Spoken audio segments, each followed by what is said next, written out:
할렐루야. 우리 하나님을 송축합니다. 말씀을 함께 봅니다. 다니엘서 6장. 오늘은 다니엘서 6장 1절에서 28절까지 도독을 하겠습니다. 본으로 삼을 자들 선지자 21번째 시간입니다. 다니엘서 6장 도독합니다. 다리오가 자기의 뜻대로 고관 120명을 세워 전국을 통치하게 하고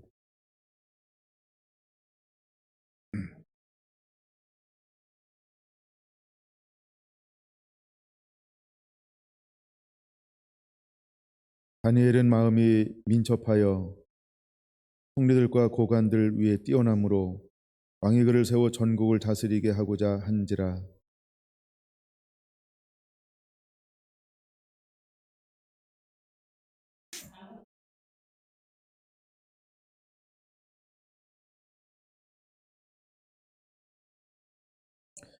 그들이 이르되 이 다니엘은 그 하나님의 율법에서 근거를 찾지 못하면 그를 고발할 수 없으리라 하고, 이에 총리들과 각관을 위하여 왕에게 나아가서 그에게 말하되 다리오 왕이여 장수가 마옵소서. 나라의 모든 총리와 지사와 총독과 법관과 관원이 의논하고 왕에게 한 법률을 세우며 한 금령을 정하실 것을 구하나이다. 왕이여, 그것은 곧 이제부터 30일 동안에 누구든지 왕 위에 어떤 신에게나 사람에게 무엇을 구하면 사자굴에 던져 넣기로 한 것이니이다. 그를 왕이여 왕에게 명령을 주시고 그것을 왕이 정하시고 내가 가사에 고치지 아니하는 규례를 따라 그것을 다시 고치지 못하여 없어서 아멘. 이에 다리오 왕의 조서에 왕의 도장을 찍어 금령을 내리니라. 다니엘이 이 소설에 왕의 도장이 찍힌 것을 알고도 자기 집에 돌아가서는 빗방에 올라가 이들 자료를 향한 창문을 열고 전해야 하는 하나님의 세우심을 꿇고 기도하며 그의 하나님께 감사하였다. 그 무리들이 모여서 다니엘이 자기 하나님 앞에 기도하며 간구한 것을 발견하고, 이에 그들이 나아가서 왕의 명령에 관하여 왕께 하되 왕이여 왕이 이 명령에 확인상을 주셔서 이제부터 30일 동안에는 누구든지 왕에게 오는 신에게나 사람을 구하는 사자굴에 던져 들어가지 아니하나이까 하니 왕이 대답하여 이르되 이 신하는 여호와의 사사를 주지 못하는 그들이라 하늘처라 하시니라. 그들이 왕 앞에서 말하여 이르되 왕이여, 사로잡혀 온 유다 자손 중에 다니엘이 왕과 왕의 도장에 찍힌 금령을 존중하지 아니하고 하루 3번씩 기도하나이다 하니, 왕이 이 말을 듣고 그 말에 나아가 신이 유심하여 다니엘을 구원하려고 마음을 쓰며 그를 건져내려고 힘을 다하다가 해까지에 이르렀더라. 그 무리들이 또 모여 왕에게로 나아가서 왕께 말하되 왕이여, 메대와 바사의 규례를 아시거니와 왕께서 세우신 금령과 법도를 고치지 못할 것이니이다 하니, 이에 왕이 명령하게 다니엘을 끌어다가 사자굴에 던져넣는지라. 왕이 다니엘에게 이르되 네가 항상 섬기는 내 하나님이 너를 구원하시리라 하라. 이에 돌을 돌려다가 돌어오기를 만음에 왕이 그의 도장과 귀족들의 도장으로 동하였으니 이는 다니엘에 대한 조치를 고치지 못하게 하려 함이었더라. 왕이 궁에 돌아가서는 밤새도록 금식하고 국가 결과를 드시고 장자들을 마다합니다. 이튿날에 왕이 새벽에 일어나 급히 사자 굴로 가서 다니엘은 우리 교회 가까이 있어서 슬피 소리질러 다니엘에게 이르되 살아계시는 하나님의 종 다니엘아, 내가 항상 섬기는 내 하나님이 사자굴에서 의인을 구원하셨느냐 하니라. 다니엘이 왕에게 아뢰되 왕이여, 원하건대 왕은 만수무강 하옵소서. 나의 하나님이 이미 그 천사를 내어 사자들이 불구하셨으므로 사자들이 나를 상대하지 못하였사오니 이는 나의 부재함이 그 앞에 명백하오며 또 왕이여 나의 왕에게 고해를 끼치지 아니하였나이다 하니라. 왕이 심히 기뻐서 명하여 다니엘을 굴에서 올리라 하니 그들이 다니엘을 굴에서 올린즉 그의 몸이 조금도 상하지 아니하였으니 이는 그가 자기의 하나님을 믿었음이더라.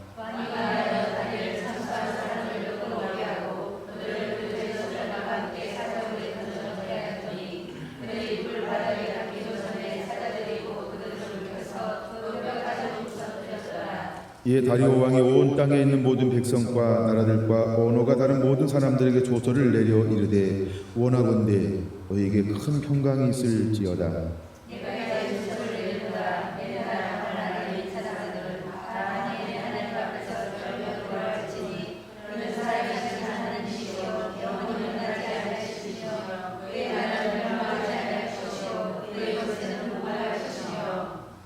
그는 구원도 하시며 건져내기도 하시며 하늘에서든지 땅에서든지 이적과 기사를 행하시는 이로써 다니엘을 구원하여 사자의 입에서 벗어나게 하셨습니다 하였더라.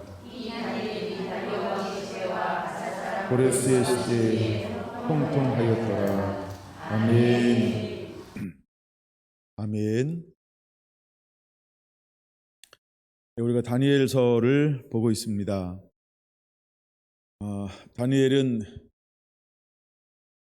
다니엘서의 시작은 과도기입니다.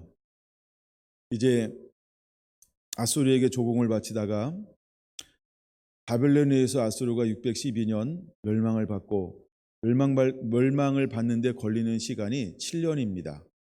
그래서 완전히 무너져서 이제 흔적도 없이 사라지는 것이 7년이 걸리는데, 그러고 난 다음에 7년 이후 612년에 마이너스 7 그러면 몇 년인가요? 605년. 예, 그래서 605년에 이제 1차 유다에 의해서 포로로 끌려가게 되어집니다. 그때 끌려가는 사람이 누구였냐 하면 다니엘이라고 하는 사람이었습니다. 그 다음에 그의 친구 하나냐, 미사엘, 아샤라라고 하는 이 세 친구도 함께 끌려갑니다. 그 위에 무명의 용사들이 또 많이 있죠. 일단 다니엘서는 크게 세 이름을 소개하고 있기 때문입니다. 근데 다니엘은 어떤 지파 사람이냐 하면 유다 지파입니다.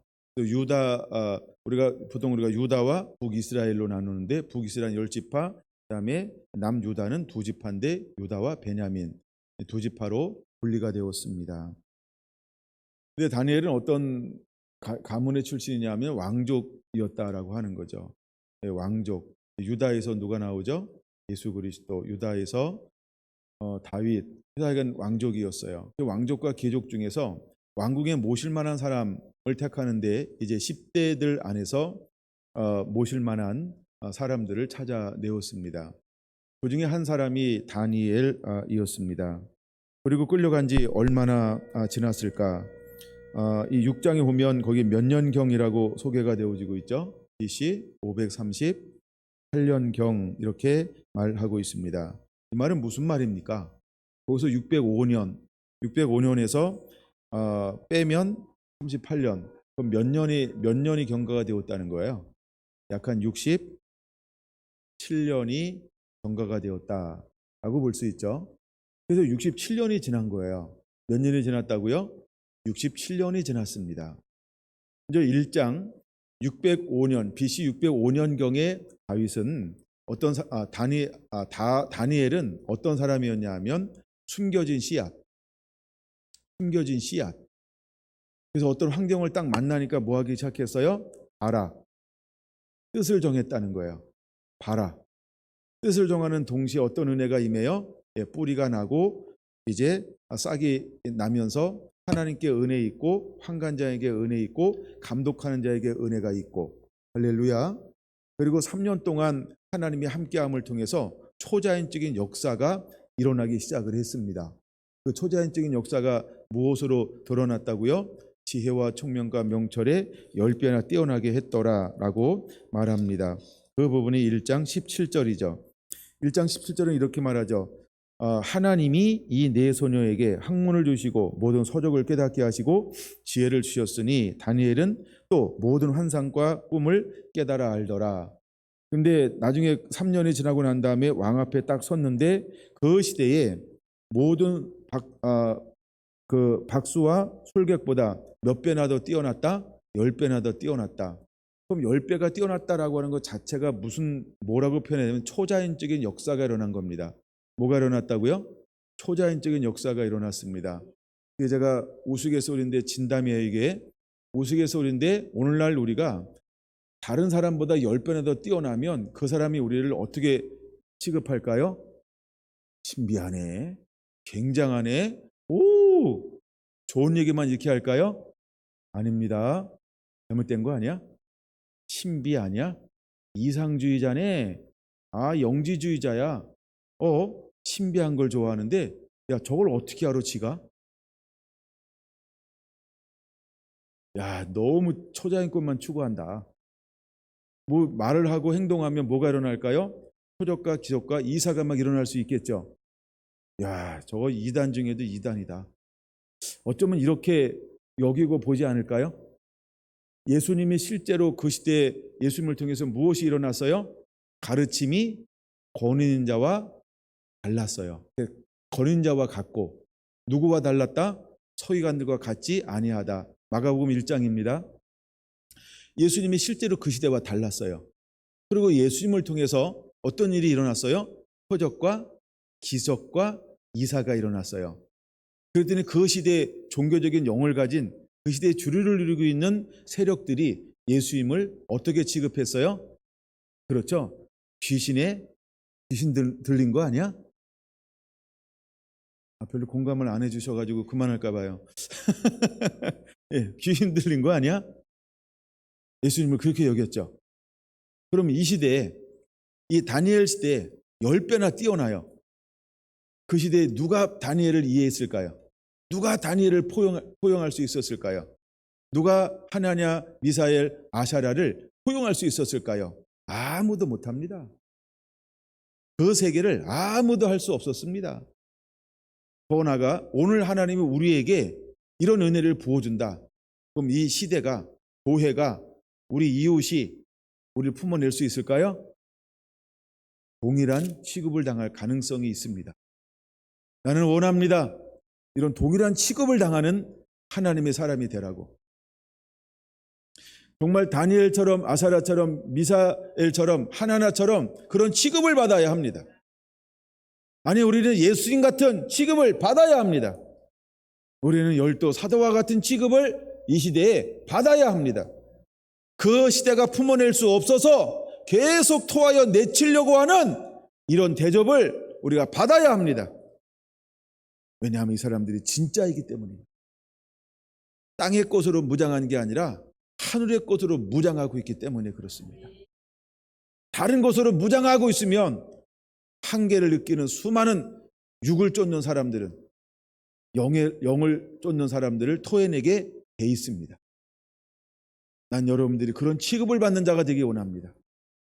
여러분 그런 취급을 받게 되기를 바랍니다. 오늘 다니엘서에서 보여주고자 하는 것이 바로 이러한 부분인 것입니다. 자, 그러고 난 다음에 몇 년이 지났다고요? 67년. 60년이 훨씬 지났어요. 3년 동안 교육했다. 그러면 64년. 64년이 훅 지나갔어요. 그리고 나서도. 근데도 불구하고 다니엘은 어떤 신앙, 어떤 믿음의 사람이었습니까? 변질되지 않았어요. 익숙하지 않습니다. 나태하지 않습니다. 한결같다는 거예요. 더 뜨거우면 더 뜨거웠지. 더 담대하면 더 담대했지. 그런 나태. 그래서 그를 전국을 다스리는 총리로 세우려고 할 때 4절에 보니까 사람들이 무엇을 찾기 시작을 하려 하면 고발할 근거를 좀 찾고 싶었었어요. 왜? 공직생활 64년이니까. 예, 공직생활 64년이니까 좀 고발할 만한 뭔가 있을 수 있잖아요. 그렇죠? 근데 오늘날 많은 사람들이 청문회 때문에 장관하면 고사한다면서요. 매번 정부 때마다 흘러나오는 이야기가 아닙니까? 수백 명이 고사했다. 그래서 뭐예요? 할 만한 사람이 없다. 그래서 청문회에 내놨는데도 뭐예요? 전부 흠이 있어서 그래도 불구하고 그냥 통과되든 안 되든 세운다.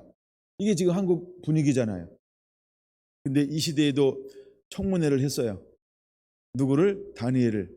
사람들이 이잡듯 뒤졌어요. 모든 권력과 정부기관을 다 동원했어요. 그런데 다니엘에게는 찾아낸 게 하나밖에 없었어요. 그 하나가 무엇입니까?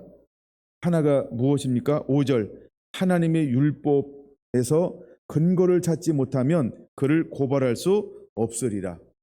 이게 부정적인 걸 찾아낸 것이 아니고요, 아주 긍정적인 걸 찾아냈어요. 그것도 율법에 의한 근거를 찾아내지 못하면 우리 이 법을 가지고는 그를 고소할 게 아무것도 없다. 와우! 난 우리 성결한교회 성도들이 하나님 앞에 이 사회에서 그렇게 살아내는 자가 되기를 원합니다.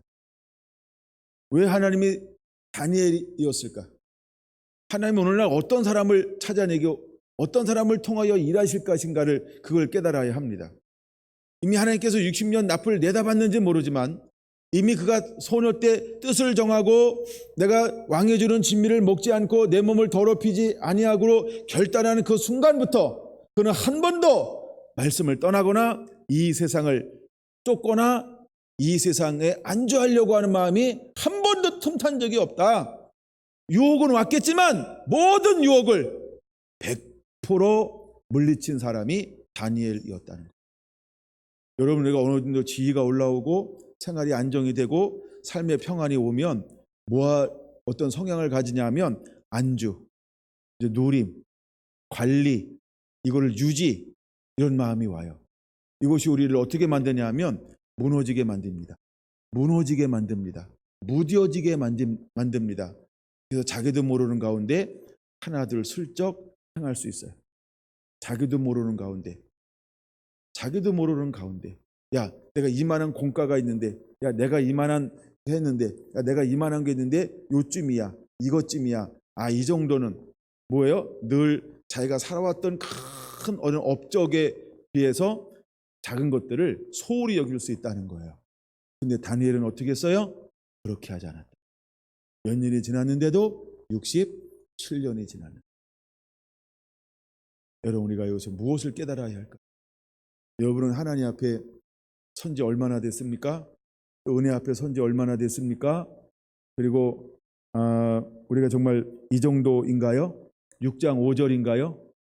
정말 말씀의 근거 위에는 우리를 고소할 틈이 없는 사람, 사회법으로는 고소할 틈이 없는 사람, 그다음에 양식법으로도 고소할 틈이 없는 사람, 여러분 윤리적으로도 고소할 틈이 없는 사람, 부부관계에서 또 가정에서 또 이웃관계에서 내가 일상적인 어떤 직장에서 여러분들이 고소할 것이 없는 그런 사람, 그런 삶을 이것이 약간 다니엘이었다는 것입니다. 그를 무너뜨리기 위한 어떤 조건도 없다는 거예요.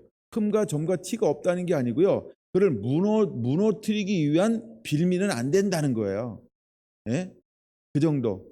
한번 거짓말한 적 있잖아요. 근데 그것이 무너뜨릴 정도는 안 된다는 거예요. 예?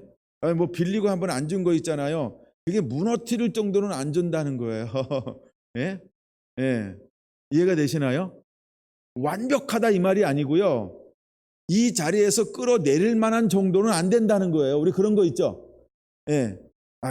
그것까지는 우리가 끄집어낼 수는 없어. 그것 가지고는 고소할 수 없어. 그것 가지고는 뭐 그냥 미안해, 죄송합니다, 사과 한마디 하면 없어질 것이지 그것 때문에 끌어내릴 정도로 사표낼 정도는 아니다 이 말이에요. 이해가 되셨죠? 그러니까 다니엘이 뭐 완벽하다 이렇게 생각하지 마세요. 그럼 너무 또 우리 다니엘이 동떨어진 존재가 될 수 있어요. 내가 담기에는. 그러니까 다니엘이 그걸 말하는 게 아니라는 거예요.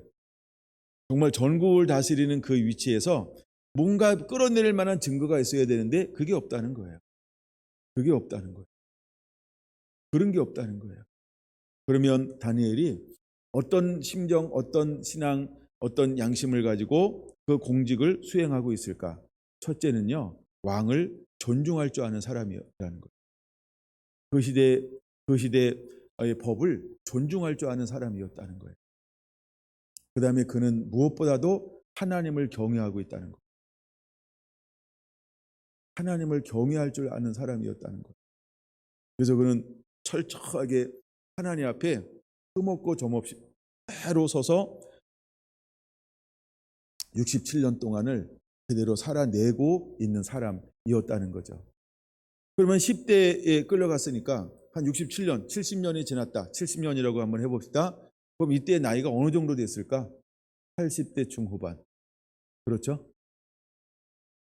80대 중후반의 나이죠. 20대 전에 끌려갔으니까. 그러니까 10대 소년이라고 보통 우리가 이렇게 여깁니다.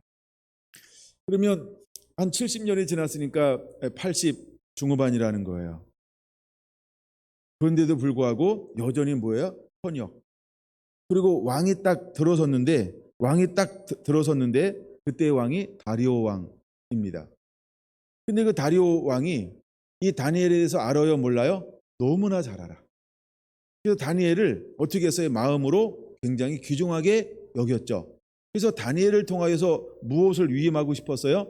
전국을 다스리는 그 위치에 세우고 싶었다라고 하는 겁니다.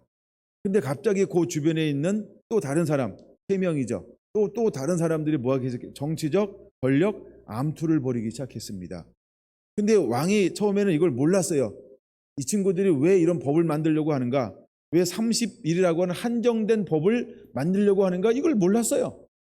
그리고 마치 이게 자기를 세우고 자기 위신을 세워주고 마치 자기를 높이는 걸로 알았단 말이에요. 이게 함정이 있는 하얀 거짓말이라고 하는 겉모술수가 있는 걸 몰랐단 말이에요. 그리고 메데파사의 법으로 어떻게 했어요? 법령을 제정하고 도장을 찍고 선포를 딱 했어요. 그와 동시에 왕이 알게 되는 거예요. 뭘 알게 되나요? 자기가 아끼는 누구를 고소하기 위해서 이런 법을 만들었다? 누구를 고소하기 위해서 이 법을 만들었다라고 한 걸 알게 되었어요. 예, 다니엘을 고소하기 위해서 만든 법이라고 하는 것을 알게 되었다라고 하는 것입니다. 그래서 왕은요, 그걸 딱 보는 동시에 어떤 마음을 품어요? 예, 이 16절, 14절 왕이 이 말을 듣고 그로 말미암아 심히 근심하여 다니엘을 구원하려고 마음을 쓰며, 최고의 권력자 왕이 마음을 쓰는데 헌법에 그게 걸리는 거야. 그래서 왕이 그를 합법적으로 구할 수 있었어요, 없었어요? 왕도 안 되는 게 있는 거예요. 그게 메데파사의 법이었단 말이에요. 그걸 어기면 오늘날로 말하는 탄핵을 당하는 거야. 그래서 울며 겨자 먹기로. 그러면 왕의 마음속에 그들을 향한 마음이 어떤 마음이 불타오를까요? 정의로운 마음. 이걸 분노라고 말합니다. 정의로운 마음, 분노가 타오르기 시작합니다. 그래서 그를 집어넣습니다. 그래서 왕이 그 다니엘을 향하여 무엇라고 외치는가 보세요. 무엇라고 외치는가 보세요. 그리고 사자굴에 던져 넣은 그 밤을 어떻게 보내는가를 보세요. 이건 다니엘과 다리오 왕과의 개인적 관계를 보여주고 있습니다. 이거 얼마나 다니엘이 정직한 사람이고, 그렇죠? 꼭 필요한 사람이고, 믿을 만한 사람이고, 신뢰할 만한 사람이고, 복 있는 사람이고, 통통케 하는 사람이고, 그를 얻으면 천군만마를 얻는 것처럼 얼마나 큰 영향력을 가지고 있는 사람인 것을 알아야 합니다. 근데 그 사실에 대해서 누구도 알고 있었다? 왕도 알고 있었다. 이 사실에서 누구도 알고 있었다? 모든 사람들도 알고 있었다. 근데 다만 출신이 다르다. 그래서 권력이 한 사람에게 집중하니까 권력을 나눠 갖기 위해서 권력을 더 누리고 싶은 사람들이 함정을 판 것이라고 하는 것이죠. 그때 왕이 어떻게 행동하는가를 우리는 봐야 하는 것입니다. 여러분, 우리가 오늘 이 시대를 살면서 정말 여러 가지 일들을 앞으로 만날 거고 만나왔어요. 근데 앞으로도 만나게 될 겁니다. 여러분, 이럴 때 여러분은 어느 편에 설 겁니까? 여러분은 어떤 사람으로 남고 싶습니까? 여러분 어떻게 행동하는 자가 될 것인가요? 다니엘처럼 이렇게 우리 주변에서, 또한 우리 단체에서, 또 우리 모임에서, 우리가 가는 곳에서 인정받을 수 있는 그런 사람들이 되기를 예수님의 이름으로 축원합니다. 수많은 사람들이 함정을 팔 거예요. 왜? 넘어뜨리기 위해서. 여러분 보세요. 요셉도 꿈을 가지고 있었어요. 사람들이 무엇을 팝니까? 함정을 계속해서 파는 거예요. 그가 잘 나가고 형통합니다. 사단이요 한 여인을 통해서 또 함정을 팝니다. 또 그가 내려갔습니다. 그 속에서 꿈을 해석해 줌을 통해서 스스로가 또 함정에 빠집니다. 나를 기억하소서. 그러나 하나님은 그 스스로 판 함정, 남이 판 함정, 사단이 판 함정에 한 번도 그가 걸러 넘어지지 않게 만들어 주었습니다. 하나님의 때까지 그는 착고에 묶여 있어야 되는 것처럼 여러분 스스로 무엇인가 하려고 하지 마세요. 내가 스스로 무엇인가 일어나려고, 내가 무엇인가 스스로 뭘 하려고 그런 거 하지 마세요. 여러분 하나님의 음성에 귀를 기울이고 그 음성을 따라갈 줄 아는 자가 되기를 축원합니다. 바로 이것이 다니엘의 삶이었다는 것. 보세요. 다니엘이 왕 앞에서 변명하던가요? 다니엘의 말이 기록되어져 있나요? 기록되어져 있지 않다. 이 말은 뭐냐 하면 그는 변명하지 않았다는 겁니다. 내가 누군지, 내가 지금까지 공직에 어서 이곳에 끌려와서 왕 앞에 서서 공직에 나가면서 했던 모든 것에 대해서 정말 자기 자신의 어떤 이런 업적을 한마디도 말하지 않았다는 거예요. 그리고 그는 그저 그 현상 앞에 순응했다는 겁니다. 여러분 잘 봐야 됩니다. 요한계시록 11장에 넘어가서 두 증인이 마지막에 죽음을 당합니다. 근데 그들이 변명하든가요? 변명하든가요? 아니요. 죽어야만 하는 겁니다. 아니 순교돼야만 하는 것입니다. 그래야 3일 후에 그들은 살아날 수 있는 것입니다. 할렐루야. 마치 예수님께서 도살장으로 끌려가는 것처럼 끌려갔지만 한마디도 변명하지 않았던 것처럼, 그리고 다 이루었다 하면서 그 감당했던 것처럼 그것을 통하여서 예수님만이 할 수 있는 그 죄값을, 그 직임을 온전히 감당함을 통하여서 모든 인류를 구원할 수 있었던 것처럼, 여러분 때때로 하나님은 이 시대에 우리에게 무엇을 원할까? 다니엘처럼 그 삶을 원하는 겁니다. 할렐루야. 수많은 사람들이 변명하지 않고 마땅히 가야 할 길로 하라 하나님 앞에 순복했던 것처럼 여러분 우리 안에 어떤 것이 필요할까? 여러분 우리도 그런 마음, 그런 신앙 이렇게 성숙해야 할 줄로 믿습니다. 변명하지 않기 위해서 우리가 어떤 삶을 살아내야 할까? 이사야 58장 2단계의 삶은 반드시 살아내야 할 줄로 믿습니다. 여러분 우리가 억압하지 않습니다. 손가락질하지 않습니다. 허망한 말을 제하여 버려야 합니다. 줄인 자에게 마음이 함께 동해야 합니다. 그 다음에 괴로워한 자를 마음을 만족하게 하는 자가 되어야 합니다. 그럴 때 우리가 누릴 수 있는 6가지의 놀라운 것을 누리게 되면 능히 이것을 감당할 수 있는 그릇이 준비가 되어지는 것입니다. 이 그릇이 준비가 되었으니까 주님이 어디로 가라라고 말합니까? 자 이제 황폐한 곳으로 가. 야, 저 물이 길이 무너져서 없는 그곳으로 가. 넌 가서 황폐한 것을 다시 건축하는 자가, 세우는 자, 회복시키는 자가 돼. 야, 너 무너진 길 다시 그 길을 세워서 수많은 사람들이 돌아올 수 있는 길을 여는 자가 되라 라고 하나님이 그 사명을 위임하게 될 거라는 것입니다. 여러분 다니엘은 하나님이 이 정도로 쓰고 싶어하는 하나님의 계획이 아니었습니다. 그래서 하나님은 다니엘을 통하여서 마지막 언제까지, 이제 여기 28절에서 말씀하고 있는 것처럼 그는 다리오 왕까지 있는 게 아니었습니다. 그 또 하나의 시대를 지나서 이제 나라가 바뀌어 버리죠. 그래서 메데파사가 들어섭니다. 그리고 첫 번째 왕인 고레스 왕 원년까지 그는 살아 있어야 합니다.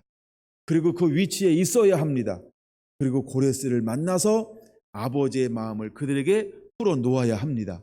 이미 고레스는 누가부터 예언하기 시작했습니까? 이사야서부터 200년 전부터 그의 이름이 정확하게 기록되어져 예언되어져 있습니다.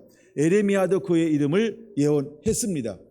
그리고 이제 차면 그 왕이 일어날 것인데 다니엘은 누구를 만날 운명이 있었습니까? 고레스를 만나야 될 사명을 가지고 살아가는 사람이었습니다. 근데 고레스가 왔는데 누구를 만날까? 아무나 만날 수는 없죠. 그렇죠? 고위직에 있는 어떤 위치에 그가 존재하고 있어야 합니다. 그래서 다니엘은 그 흐름이 어떤 정서로 흘러가면 정치적인 흐름으로 다니엘이 흘러가는 것입니다. 누구를 만나기 위함일까? 고레스를 만나기 위함인 것입니다. 그래서 고레스를 만나 고레스의 마음에 하나님이 감동을 주어서 고레스가 칙령을 내려 포로로 끌려갔던 이스라엘 민족을 돌아오게 하는 무엇을 내리기 위하여 칙령, 새로운 법, 명령을 내리기 위해서 하나님은 누구를 예비해 놓고 있는 겁니까? 다니엘이라고 하는 한 사람을 고위직에 예비해 놓고 있었던 것입니다. 여러분, 우리의 역할이 어떤 것을 감당할 줄 몰라요. 우리가 볼 때는 자기의 영광이라고 볼 수 있습니다. 그러나 하나님은 단순히 다니엘 한 사람의 영광이 아니고 그 자리에 올려놓음을 통해서 누구를 만나게 하려고 70년이 지난 다음에 고레스라고 하는 하나님이 일찍이 예비해 놓은 한 사람을 만나기 위해서 또 한 사람 다니엘은 그렇게 무너질 수 없었던 것입니다. 그렇게 무너지지 않기 위해서 다니엘은 어떤 삶을 살아야 했을까? 끊임없이 정치 권력은 이 세력을 무너뜨리려고 온갖 수단을 다 동원했습니다. 그래서 그는 흠이 없어야 했습니다. 그는 고소할 것이 없어야만 했습니다. 그리고 모든 고난을 당할 때 그는 기꺼이 변명하지 않고 그 길을 걸어갔습니다. 그리고 그것을 오직 믿음으로서만, 신실함으로, 공의로만 돌파해야만 했습니다. 그래서 그 나라에서 그 한 사람을 통하여 하나님의 이름이 온 땅 가운데, 특별히 왕 앞에, 그 다음에 대신들 앞에, 고관들 앞에, 리더십을 가진 사람들 앞에 선포, 드러나야만 됐고 증명되어져야만 했습니다. 이 길을 감당했던 사람이 바로 다니엘이었다라고 하는 겁니다. 우리가 왕의 입장, 다리오 왕이라고 하는 입장에서 한번 생각해 보아야 합니다.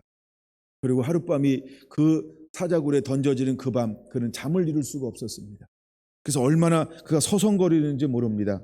서성거림이 성경에 기록되어져 있죠. 18절. 밤이 새도록 금식하고 그 앞에 오락을 그치고 잠자기를 마다하니라. 그도 함께 날밤을 세웠습니다. 왕이 무엇 때문에, 한 사람 때문에 이런 일을 행할까요?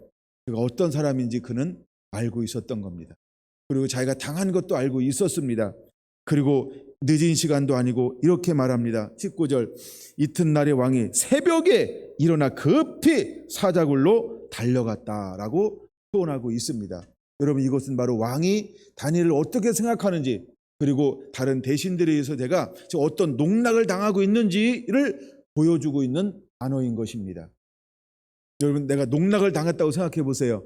그럼 나를 농락한 사람을 지금 이 법으로는 30일 동안 어떻게 변개할 수 없지만 또 다른 법으로는 이것이 끝나면 어떻게 할 수 있는 권위를 가지고 있는지, 가끔 여러분 우리가 어떤 권위를 가지고 있는지 눈앞에 있는 것만 바라보는 것이 아니고 전체를 바라볼 수 있는 안목이 있어야 할 줄로 믿습니다.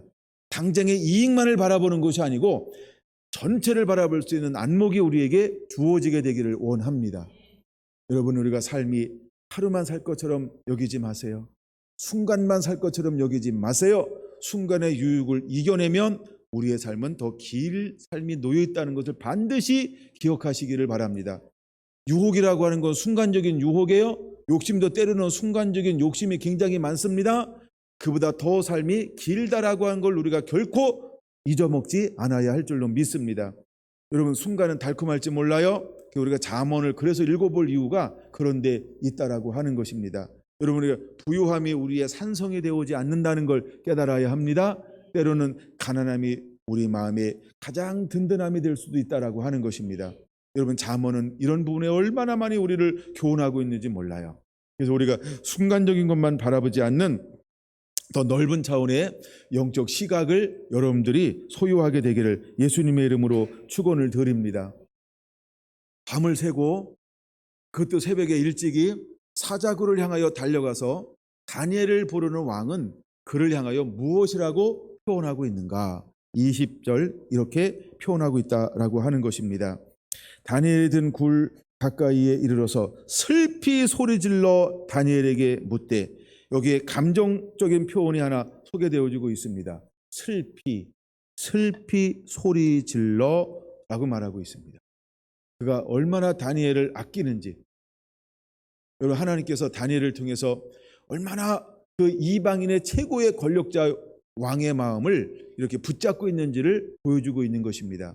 단순히 하나님은 한 사람 요나만 먼저 보내서 니느웨가 구원받기를 원했던 것도 아니고, 그래서 아수르만 하나님께서 다스린 것도 아니고, 또 더 나아가 바벨론 시대에도 여전히 그 최고 제국의 왕의 마음을 누구에게 끌리도록 만들어 놓았나요? 하나님의 사람들을 통하여 하나님께. 난 여러분들이 그런 영광의 통로가 되기를 예수님의 이름으로 축원합니다. 할렐루야.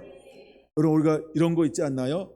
내가 뭐라고 얘기할지 저도 잘 모르겠는데, 누굴 만나면 정말 목사 중에 목사야, 이런 거 있잖아요. 제 얘기하는 건데, 여러분, 정말 많은 장로님이 계신데 그 장로님 중에 참 장로님이야, 이런 거 있잖아요. 그렇죠? 수많은 권사님들이 있어요. 근데 성결한 교회 권사님은 역시나 이런 단어요. 우리 집사님들 안 하면 제가 오늘 집에 못 갈 것 같으니까, 수많은 집사님들이 계신데, 와, 성결한교회 집사님들은 역시 달라. 할렐루야. 네, 크게 해주시네. 역시 이거 안 했으면 큰일 날 뻔했어요, 장로님. 정말 우리가 그렇게 일컬음 받는 이 삶이 되기를 원합니다. 여러분, 이건요, 내가 소문낸다고 되는 게 아니에요. 수많은 사람들이 자발적으로 그렇게 평가해 주어야 하는 것이죠. 할렐루야. 제가 이상한 얘기 하나 할 거예요.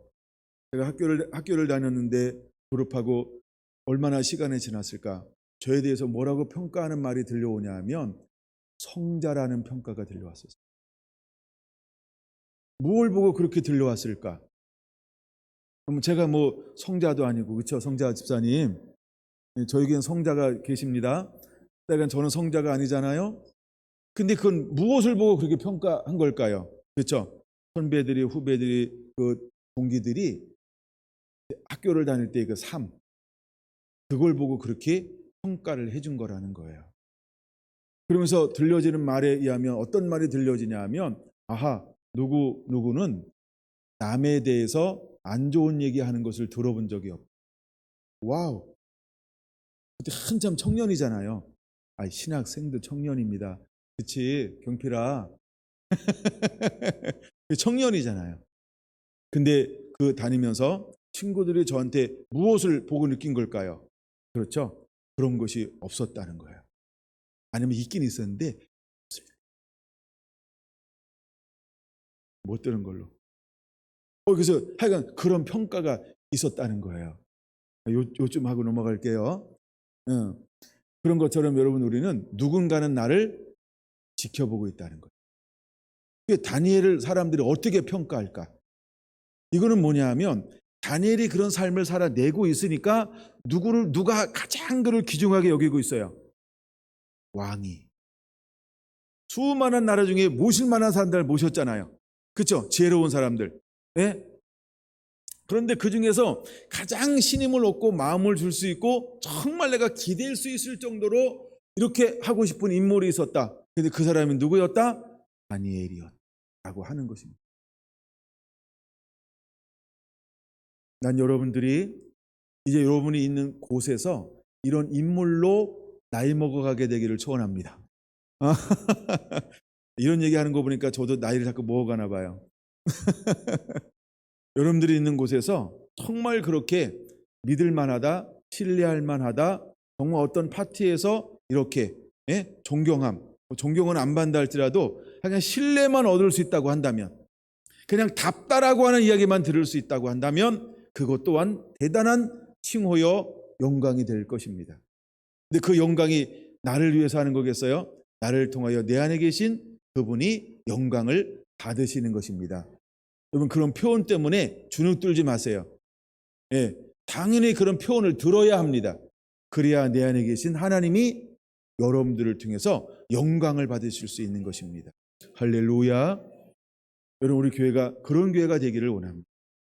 우리 교회가 작은 교회니까 규모를 떠나서, 정말 규모를 떠나서 그렇게 정말 우리를 아는 사람들에게, 또 우리를 앞으로 알아갈 사람들에게 그렇게 일컬음 받는 교회가 되기 원하고, 그런 성도들이 모인 교회가 되기 원하고, 그런 사역을 감당하는 교회가 되기를 원하고, 앞으로도 그 섬겨내는 교회가 되기를 원합니다. 정말 귀중하게 여김을 받을 수 있는, 사람들이 말하는 건 굉장히 쉽습니다. 그러나 그런 삶을 사는 것은 쉬운 것이 아닙니다. 그렇죠? 여러분, 우리가 모으는 것은 쉽지만 내가 가진 것을 나누는 것은 생각처럼 쉬운 것이 아닙니다. 안 그런가요? 근데 여러분, 우리가 절기를 지키고 수많은 곳에 또 마음이 닿는 곳에 또 우리 지역을 위해서 또 도시를 위해서 또 레위인과 객과 고하와 가부를 열심히 섬길 수 있는 것, 여러분 너무나 감사합니다. 할렐루야. 우리가 때로는 이름도 없이 때로는 이름을 내면서 크고 작은 부분에서 계속 섬기고 있습니다. 여러분, 이것은 굉장한 축복이라고 하는 거예요. 할렐루야. 여러분, 우리가 모으는 것도 중요하지만 이 모으는 것을 어떻게 흘려보내서 함께 부유하게 하는가, 넉넉하게 하는가, 때로는 필요를 채우는가는 굉장히 중요한 겁니다. 많은 사람들 가운데 정말 다 가지고 있는 것 중에 하나가 뭐냐면 욕심이라는 것입니다. 제가 밭을 보면서 세 번째 밭을 제일 싫어한다고 그랬어요. 세 번째 밭을 제가 싫어하는 이유는 뭐냐면 잎사귀도 많아. 때로는 이렇게 열매도 열려. 근데 뭐가 안 되는 거예요? 결실이 안 되는 거예요. 뭔가 희망을 줘요. 소망을 줘요. 가능성을 가지고 있어요. 그래서 더 막 정성을 들이고 걸음을 더 주고 막 신경을 쓰고 온갖 걸 다 거기다가 투자하게 만들어요. 근데 아무리 그걸 다 해도 뭐가 안 돼요? 결실이 안 돼. 이 왼수 힘을 헛되게 쓰게 만들어요. 헛된 소망, 헛된 희망, 헛된 꿈, 이걸 꾸게 만들어요.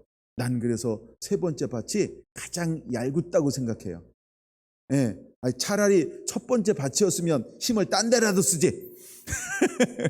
두 번째 밭이었으면 일찍 포기하고 다시 시작이라도 하지. 근데 세 번째 밭은 안 쓸 수도 없고 포기할 수도 없고, 왜? 가능성이 있으니까. 조금만 더 하면, 조금만 더 하면 이게 결실할 것 같으니까 온갖 막 땡빛을 내서 막 다 투자를 해. 근데 뭐가 안 돼요? 결실이 안 돼. 나중에 빚만 남는 거야.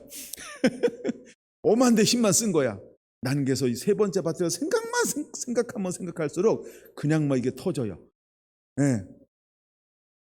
우리의 삶이 그런 삶이 안 되기를 원합니다. 그런 삶이 안 되기 원합니다. 이쯤 왔으면, 근데 그 중에 결실을 가로막고 있는 게 대표적인 게 뭐예요? 욕심이라는 거예요. 재리의 유혹이라고 하는 거예요. 이생의 자랑이라는 거예요. 이것 때문에 결실을 못 하잖아요. 그래서 치명적인 것 중에 하나, 욕심이요. 이것 때문에 결실을 못 하는 거예요. 재리의 유혹, 이것도 욕심이잖아요. 이생의 자랑, 이것도 욕심이잖아요. 이것 때문에 결실을 못 해요. 근데 여러분, 옥토라고 하는 건 무엇입니까? 욕심을 이겨냈다는 거예요.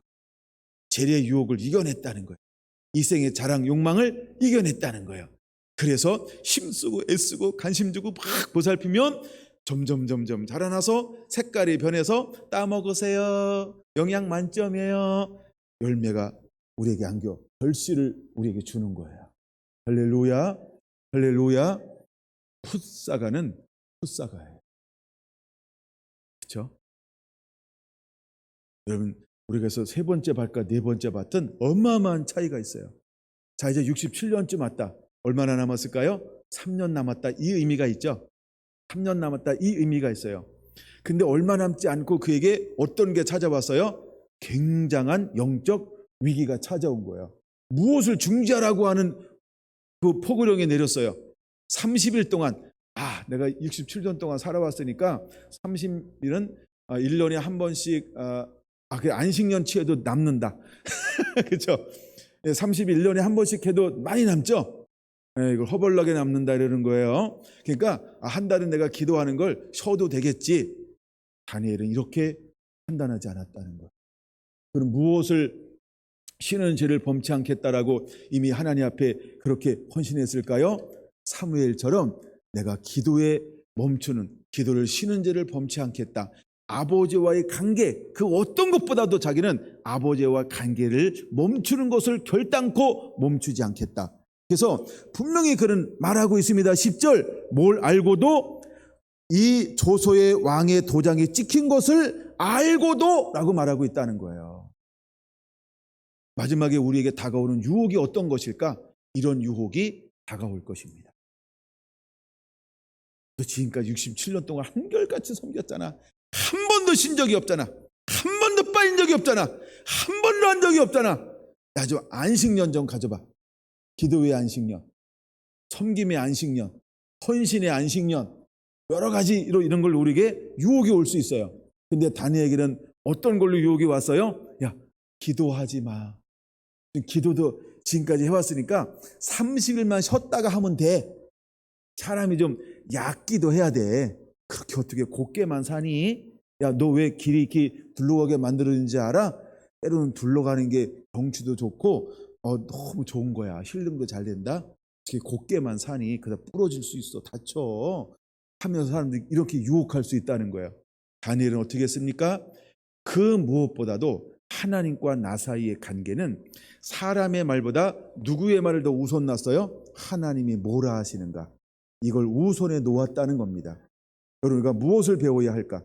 우리가 무엇을 붙잡고 달려가는 자가 되어야 할까? 이것을 다니엘을 통해서 배우게 되기를 원합니다. 다니엘은요, 세상의 법보다 하나님의 법을 더 중요시 여겼다는 것. 이것을 하나님을 경외하는 삶이다 이렇게 표현할 수 있습니다. 여러분, 우리에게 그런 유혹이 다가올 수 있다는 거예요. 이런 유혹이 옵니다. 수없이 올 수 있습니다. 많이 올 수 있어요. 자기도 모르는 가운데 올 수도 있습니다. 그래서 그럼에도 불구하고 다니엘은 무엇을 하지 않았냐면 예루살렘을 향하여 창문을 그것도 열어놓고 숨어서 한 거 가린 것도 아니고 창문을 열어놓고 하루에 3번씩 기도하는 것을 멈추지 않았다는 것입니다. 할렐루야. 여러분, 우리가 모두가 그렇게 되길 원합니다. 마지막 때 어떤 핍박이 와도 어떤 환난이 와도 어떤 것이 우리를 공격해 오고 우리의 정체성을 드러냈을 때 어떠한 박해 핍박이 앞에서 기다린다 할지라도 타협하지 않는 자가 되어야 할 줄로 믿습니다. 여러분, 우리가 말로 하는 것은 쉬워요. 근데 그 환경에 딱 왔을 때 진짜 절대적으로 그 길을 물러서지 않고 한 발을 더 내딛는 것은 쉽지 않을 수 있어요. 그래서 우리는 평상시에 어떤 삶을 살아야 되냐면 2단계의 삶을 살 이유가 거기에 있는 거예요. 그래서 억압하지 않고 손가락질하지 않고 허망한 말 하지 않고 할렐루야. 주인 자에게 우리의 심정을 통하고 괴로워한 자를 만족하게 하는 것, 이것이 우리의 삶의 원리가 될 때 여러분, 우리는 이런 것이 다가온다 할지라도 결코 타협하지 않게 될 것입니다. 만약에 우리가 이런 거죠. 갈라디아 1장으로 고백한다면 이렇게 고백할 수 있는 것과 똑같아요. 내가 사람을 기쁘시게 하랴 하나님을 기쁘시게 하랴. 여러분, 이 왕의 어인이 찍힌 것을 알면서 이제 한 달만 그래. 한 달 내 휴가다. 안식년이야. 한 번도 내가 여기 와서 안식년을 누려본 적이 없는데 또 내가 그만한 위치와 그런 자리 있잖아요. 그렇죠? 부도 있고 명예도 있고 다 있잖아. 한번 좀 내가 간다고 해서 누가 뭐라고 하겠어? 한 번도 쉬지 않은 거 다 알잖아. 그러니까 내가 한번 30일만 그래 한번 왕을 존중하는 마음으로 한번 왕을 한번 기쁘게 하자. 다니엘은 이렇게 생각 먹지 않았다는 거예요. 여러분, 결정적일 때 우리가 이 세상 것을 기쁘게 할 것이냐 하나님의 것을 기쁘게 할 거냐 이런 결단이 딱 있을 때는 생각할 필요도 없어요. 그냥 감동으로 느낌으로 본능으로 하나님께 쑥 가야 돼. 누구처럼? 다니엘처럼. 여러분, 이 은혜가 임하게 되기를 원합니다. 그렇게 우직하게 살아나게 되기를 원합니다. 그렇게 하나님이 기뻐할 수밖에 없는 그 삶을 살아내게 되기를 예수님의 이름으로 축원합니다. 사단이요, 마지막 때가 오면 올수록 우리가 상상할 수 없는 방법으로 유혹할 것입니다. 그 상상할 수 없는 방법으로 유혹해 오는 것을 돌파하는 것은 결코 쉬운 일이 아니지만 하나님은 우리에게 그 순간에 필요한 분별력들을 허락하실 것입니다. 그때 고민하지 마세요. 그때요, 이렇게 눈을 굴리고 하늘을 딱 바라보면서 이렇게 하지 마세요. 고민하지 말라는 말입니다. 여러분, 우리는 그냥 그런 거 고민하는 게 아니고요, 늘 했던 방식 하나님을 기쁘게 하겠다. 할렐루야. 그 길을 걸어가는 것입니다. 그래서 다니엘은 공개적으로 오히려 문을 열어놨어요. 문을 늘 열어놓고 기도하는 것이 습관이었는지는 모르겠으나 여러분, 분명히 여기는 뭐라고 기록하고 있어요? 일부러 보란듯이 문을 열어놓았다는 거예요. 그리고 고소하는 사람들이 다 보게 했다는 거예요. 그리고 또 왕 앞에 고소가 되어졌습니다. 왕도 너무나 가슴이 아파서 깨달았습니다. 분노하지만 왕도 그 권력과 힘으로 어떻게 할 수 없었습니다. 여러분 이럴 때는요 하나님이 영광을 받으시기 위해서 예비해 놓은 거라고 하는 걸 직감적으로 깨달아야 돼요. 그리고 사자를 굶겨서 사자굴에 그를 던졌습니다. 그래서 아침에 일찍 일어나 이제 그게 나가서 20절 뭐라고 그가 이렇게 말하는가 한번 보세요. 야, 난 좀 이런 걸 좀 만들어냈으면 좋겠어요. 20절 보세요. 다니엘에게 묻되 시작. 살아계신 하나님의 종 다니엘아, 내가 항상 섬기는 내 하나님이 사자들에게서 능히 너를 구원하셨느냐 냐 할렐루야. 이게 사자 굴이니까 울리는 거예요, 이제 소리가. 이 왕이 거기서 외치면서 이거 어떻게 외쳤을까 한번 상상을 해보세요. 그렇죠? 근데 다니엘을 표현할 때 어떤 미사오구를 통하여 다니엘을 불러주고 있느냐. 여러분들이 정말 이렇게 불리움을 당하는 자가 되기 원합니다. 다니엘이 어떻게 왕에게 불려짐을 당했어요? 살아계신 하나님의 종 다니엘아, 내가 항상 섬기는 내 하나님이. 와우! 여러분 우리가 이 두 단어가 꼭 따라다니게 되기를 원합니다. 첫째는요, 살아계신 하나님의 종. 아멘. 살아계신 하나님의 종. 이 말이 들려지게 되기를 원합니다. 두 번째, 내가 항상 섬기는 내 하나님. 내가 항상 섬기는 내 하나님. 내가 항상 섬기는 내 하나님. 이 말이 따라다니게 되기를 원합니다. 너무 멋있지 않아요? 이제 우리를 아는 사람들이 나를 어떻게 알고 있어야 될까? 이 두 가지로요. 이 두 가지로요. 살아계신 하나님의 종으로 알고, 너 항상 내가 섬기는 그 하나님으로만 알고. 여러분 그러면 이런 거예요. 예를 들어 이런 거죠. 김경수는 뭐예요? 살아계신 하나님의 종이야. 목사님은 항상 하나님만 섬기지. 늘 하나님만 섬기더라. 나도 아니야. 이러면서 하나님만 섬겨. 그래서 하나님 부럽다. 막 이렇게. 이게 다니엘이라는 거예요. 여러분의 이름 한번 넣어볼까요? 서로 이렇게 인사해 주게 할까요? 서로 이렇게 장로님하고는 우리 정집사님하고 이렇게 멀리 있지만 한번 해보시고요. 자, 서로 이렇게 인사하겠습니다. 시작. 살아계신 하나님의 종입니다. 항상 하나님만 섬기는 사람입니다. 그러면 물어봐야죠. 아니 어떻게 알았냐고. 그걸 어떻게 알았어요? 이 친구 다 하고 계신 거죠? 예. 와, 너무 멋있죠?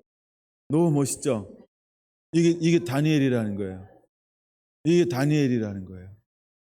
여러분 이것이 지금 막 불과 막 아이스가 같이 임하고 있어요. 계속 아이스가 임재가 계속 있었는데 지금 막 불이 막 등 뒤로 막 불이 막 임해요. 예. 이건 우리 여러분들을 향한 놀라운 축복이고 하나님의 확증이라는 거예요. 난 여러분들이 그런 사람들이 되기 원합니다. 우리가 누구를 본받아야 할까? 선지자들의 삶, 그들의 고난과 그들을 본받아야 한다라고 야고보서 5장은 말하고 있습니다. 제가 야고보서 5장 그 말씀 때문에 지금 선지자들을 보고 있는 거예요. 그래서 선지자들을 중심으로 보고 있는데 지금 다니엘은 선지자 개인적인 것을 중심으로 좀 보고 있는 거예요. 중간에 건너뛴 것은 그런 개인적인 게 아니고 왕에 관한 꿈이기 때문에 그냥 건너뛴 거예요. 여러분과 이렇게 선지자들을 본 삼게 되기 원합니다. 한 해 오늘날 이런 사람들을 하나님께서 세우고 일으키기를 원한다는 거예요. 그러고 난 다음에 어떤 일이 벌어지는가? 이제 다니엘은 살아났어요. 그럼 누가 떨까요? 이제 누가 떨까요? 왕도 떱니다. 분노해가지고 있잖아요. 고소한 사람들 나를 속여, 나를 이용해 먹어, 나를 함정에 빠뜨려. 이때 오는 괘씸죄예요. 죄 중에 가장 더러운 죄가 용납할 수 없는 죄가 괘씸죄잖아요, 그렇죠? 근데 지금 왕에게 괘씸죄에 걸린 사람이 있어요, 없어요? 있잖아요. 지금 첫 번째 왕이 떨고 있어요, 막 분노에. 두 번째 누가 떨고 있을까요? 그쵸? 그 사람들, 고소한 사람들, 잘못된 법을 30일 동안 한정적인 법을 만든 것. 잘 보세요, 여러분. 한정적이라고 하는 이 단어. 내가 이거 묵상하다가요, 사실 너무 은혜 받았어요. 예? 마지막에 두 순교자도 순교하잖아요. 근데 며칠 만에 다시 부활해요? 다시 살아나요? 3일 만에요. 요한계시록 10장이에요. 11장이에요. 그렇죠? 세상은 그래서 하는 예수님은 그러잖아요. 야, 너희가 영원히 죽일 사람을 두려워하랴? 잠깐 뭘 뺏고 원포 주고 겁주고 이런 사람을 두려워하랴? 그러니까 심판할 자를 두려워할 것이냐? 우리가 가끔 뭔가 압제할 사람을 두려워할 것이냐? 우리의 두려움의 대상을 어떻게 둘 것이냐? 여러분 이런 부분을 이야기하는 것, 이게 같은 톤인 것 같아요. 여러분 우리가 누가 떨고 있는가 보세요. 이 앞에 이제 여러분 역전 될 겁니다.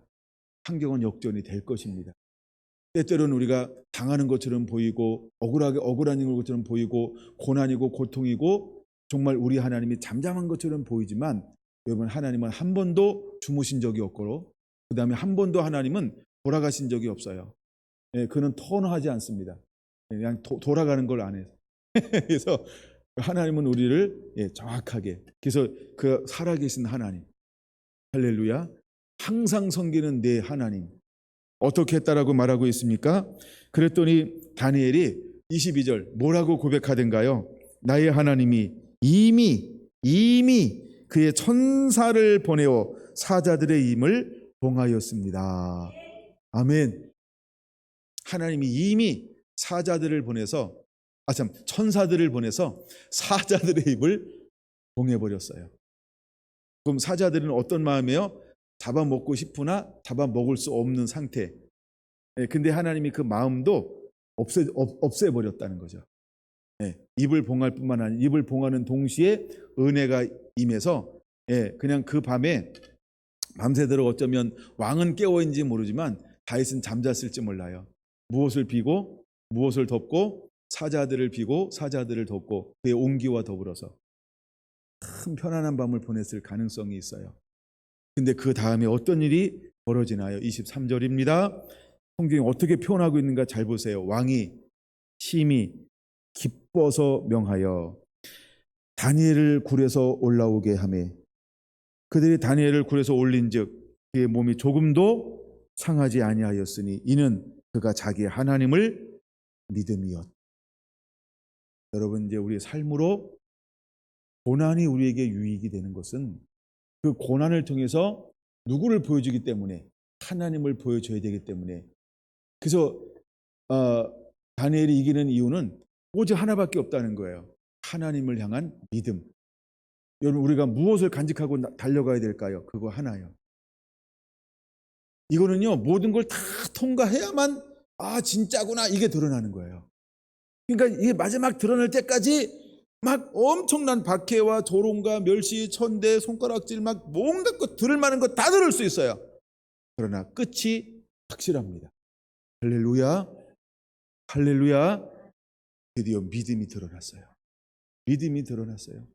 제가 이제 요거 끝나면 또 하나 이제 말씀 나눌 걸 하나님께서 주신 게 있어요. 이제 그걸 또 시리즈로 탁 풀어갈 거예요. 저도 막 기대가 돼요. 왜냐면 제목만 좋기 때문에. 어디서 어떻게 풀어갈지 몰라요. 이미 막 신구약에 허벌나게 그런 쌓여져 있어요.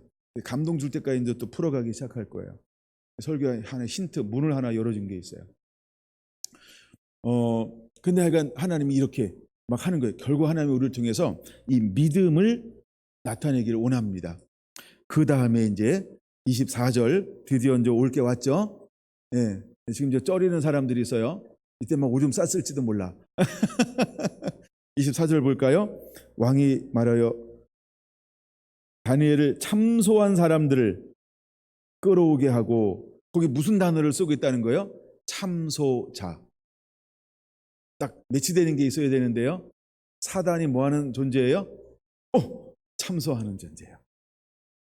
그러면 다니엘을 공격한 사람은 배후에 누가 있는 거예요? 사단이 있는 거죠. 그러면 같은 레벨에 있는 그 총리라고 하는 권력을 가지고 있지만 그들은 지금 뭐의 조종을 받고 있었어요? 사단은요 할 수만 있으면 믿는 사람들을 끊임없이 참소할 거예요. 틈을 찾을 거예요. 넘어뜨리려고 할 거예요. 그러나 마지막 정체성이 딱 들어가고 난 다음에는 다니엘은 천국으로, 참소하는 자는 영원히 꺼지지 않는 불로 던져짐을 당할 것처럼 다니엘은 사자굴에서 올라왔어요. 그 다음에 그 참수자들은 어디로 들어가야 될까요? 사자굴 들어갔다 나왔으니까 똑같이 사자굴 들어가야 돼.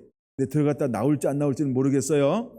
한번 좀 더 볼까요? 아까 읽었지만, 24절 이렇게 말합니다. 그들의 처자들과 함께, 우와, 이번에는 어떻게 했다고요? 그의 처자들, 처자, 누군지 아시죠? 그의 아내들과 자녀들과 함께 어떻게 했어요? 사자굴에 던져 넣게 하였더니 그들이 굴 밖으로 닿기도 전에 굴 바닥에 닿기 전에 사자들이 곧 그들을 움켜서 그 뼈까지도 부숴뜨렸더라. 할렐루야. 여러분들이 믿음 때문에 어떤 고난과 환난과 핍박과 좁은 길을 걸어가고 있다라고 한다면 여러분, 우리가 상대할 대상은 그들이 아니라는 거예요. 여러분, 우리가 누구 앞에 바르게 서야 될까요? 무엇으로 바르게 서야 할까? 하나님 앞에 서는 자가 되기 원합니다. 믿음으로 서는 자가 되기 원합니다. 때로 우리가 할 수 있으면 사랑으로 그들을 대하게 되기를 바랍니다. 마지막 때 반드시 하나님께서 우리 안에 있는 영광을 드러내게 될 것입니다. 그리고 우리를 참소하는 모든 세력들은 반드시 하나님께서 뼈를 꺾을 겁니다. 예수님은 뼈가 하나도 꺾이지 않았어요. 그러나 원수는 뭐가 꺾여요? 뼈를 꺾을 거라는 거예요. 이게 하나님의 방법입니다. 심판하겠다, 보수하겠다는 거예요. 신원해 주시겠다는 거예요. 하나님이 반드시 승리할 거예요. 여러분, 이제 우리 성결한 성도들이 오직 믿음으로, 오직 신앙으로 앞으로 어떤 것이 다가온다 할지라도 정말 다니엘처럼 60이라고 하는 7년, 아니 70년이라는 그 시간이 지나도 변치 않는 자, 더 뜨거우면 뜨거워졌지 식지 않는 자, 타협하지 않는 자, 변절하지 않는 자, 이 안락함에 취하지 않는 자 되기를 예수님의 이름으로 축원합니다. 이제 우리의 가장 큰 적이 있다라고 한다면 안락함입니다. 안주하려고 하는 것입니다. 여러분, 매일매일 우리는 은혜를 구하는 것처럼 목마름과 갈망과 열망을 가지고 주님 앞에 나가야 할 줄로 믿습니다. 우리 안에 패션이라고 말하죠. 열정이 식으면 끝나는 거예요. 저는 우리 윤 집사님 보면서 1년이 지났어요. 이제 등록했지.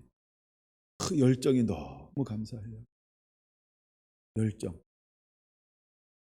그 열정이 얼마나 대단한지 몰라요. 그렇죠?